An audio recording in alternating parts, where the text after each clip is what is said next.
Hey guys, you're watching Boogie Plays Games, and today I'm not going to play a game. Instead, I'm going to talk a little bit about the rocky launch of The Division and make a comparison to this game and another game that seems to me obviously similar, and that game is Destiny. Now, first off, the first 24 hours for the launch of The Division have been frustrating. There have been buggy issues, there have been server issues, there's been servers coming down, there's been inabilities to stay online and play the actual game.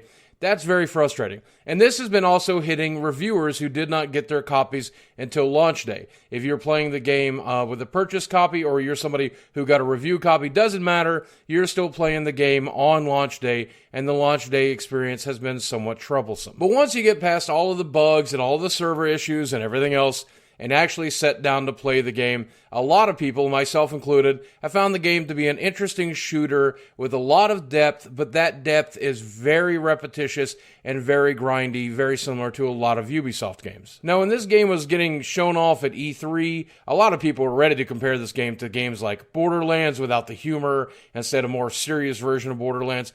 And I guess that is a fair comparison, but I think in this case it is almost a cut and paste clone of Destiny, and let me explain why. The Division and Destiny have a very singular purpose in mind, and that mind is to bring the MMO, the massively multiplayer online game, to console players. And yes, I know there's the Division for PC as well, but it looks like, as of announced today, all of the content will come early on Xbox One, as well as exclusive content coming to the Xbox One. So it's no big surprise. They're definitely favoring the consoles with this one. Now, personally, I don't know why the DLC wouldn't come to Uplay first. You guys own Uplay. It just makes sense that you would put it on your own format first to try to promote it, but hey, maybe I'm crazy. But regardless, Destiny and The Division are trying to do one singular thing. They are trying to bring the social, addictive, multiplayer experience to the consoles,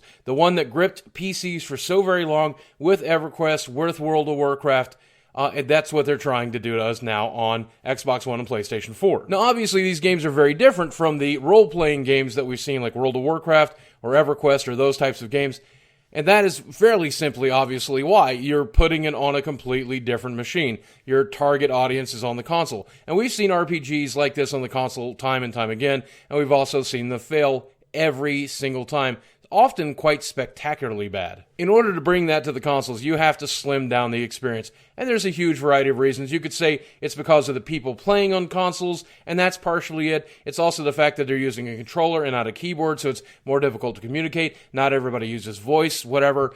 People who play consoles want more of an in and out experience. They don't necessarily want something as epically huge as World of Warcraft. That's why The Division and Destiny are built in a very specific way. You have the level grind that keeps you playing for multiple hours a day, every day. You got the daily systems, you've got the questing systems, you've got the loot grind, you've got the max level raids and events, and you've got the social experiences like meeting other players and putting them on your friends list and playing with them. That is the target of these games, to keep you coming back every single day to play this game as often as you can.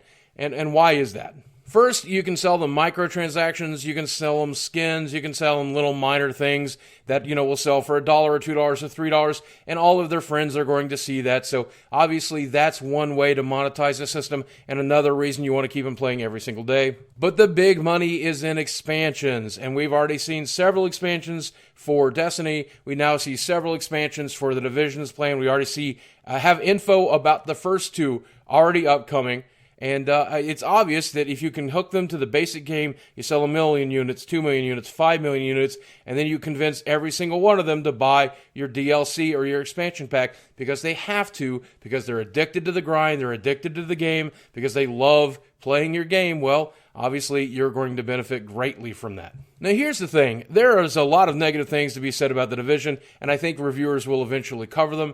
For the most part, I'm enjoying my experience, but I feel that it is grindy, it is fairly repetitious, that loot is few and far between. I don't know if that very much of the loot is going to turn out to be that unique or that wild, which is what I think everybody wants from a game like this. That's what people enjoy in Destiny. They want weird, bizarre guns. We want that here too, and we're just not seeing it yet. But for all intents and purposes, I really feel like The Division is going to turn out to be a much better approach at the MMO formula, the one that Destiny tried to grab and kind of got, but did not get it well enough. I mean, I'm actually getting hints of an actual story here with The Division, and I'm really enjoying that. I'm really enjoying the graphics. They are very superior. I am really enjoying the gunplay. I'm just enjoying the game overall. I'm sure that will wear out, as many people have said that it's worn out on them. As long as it's a bug-free experience that doesn't shove microtransactions down my throat, I'm probably going to enjoy this game for a good 40 or 50 hours before I move on. And who knows, I'm streaming it on Twitch. If I become addicted to this game, like I completely failed to do with Destiny, maybe this will be my new MMO grind. Because it's a game that I feel like is casual hardcore, or hardcore casual. I don't feel like I have to play it like I do World of Warcraft. I don't feel like I need it. At least not yet anyway. But I sure am having fun. When the bugs don't interfere, I still can't believe I stood in line for 20 minutes to use a laptop in this game. What the hell? I mean, everybody likes to make their comparison about games as well. Everybody likes to say, this game looks like this, it looks like that. It's an Assassin's Creed clone, it's a Batman clone, it's a Shadow of Mordor clone. They all look the same, and that's an easy thing to do, but each game eventually does stand on its own as a unique entity, and this is different from Destiny, and the Destiny is different from The Division. I obviously get that, and I hope that you do too. But this is a genre known as games as a service. An always online game that you'll need to play to buy expansions and additional stuff so that you keep coming back. It comes in many forms. You could call Mario Maker one of these because of the social aspects. You could call Garden Warfare 2 one of those, and it's got built-in microtransactions as well. But this is ultimately a new genre of games as a service. And yeah, they take elements from a lot of other games. It's only been around since, say, EverQuest or World of Warcraft or Ultima Online. It's changed in many forms. I don't think the MMO is dead. I think the MMORPG is dead. But as long as it continues to involve in this Destiny or Division line, I think it's going to be just fine. As long as somebody gets this game right, and I really hope that Ubisoft has got it right here. I think this game, like any other MMO, it's okay to wait a little while to purchase it. Not only so that they can work past their server issues and any minor bugs that they've had, but also so that reviewers who only got their codes on launch day can actually express to you what they thought about the experience. Until then, watch your favorite YouTuber, watch your favorite streamers, and see what they have to say. Make a judgment call for yourself.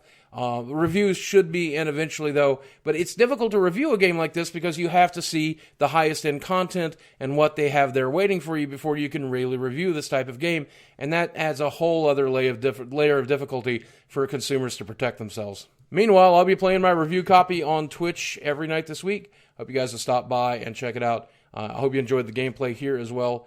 I love you guys very much. Thanks for watching. I'll speak with you again soon.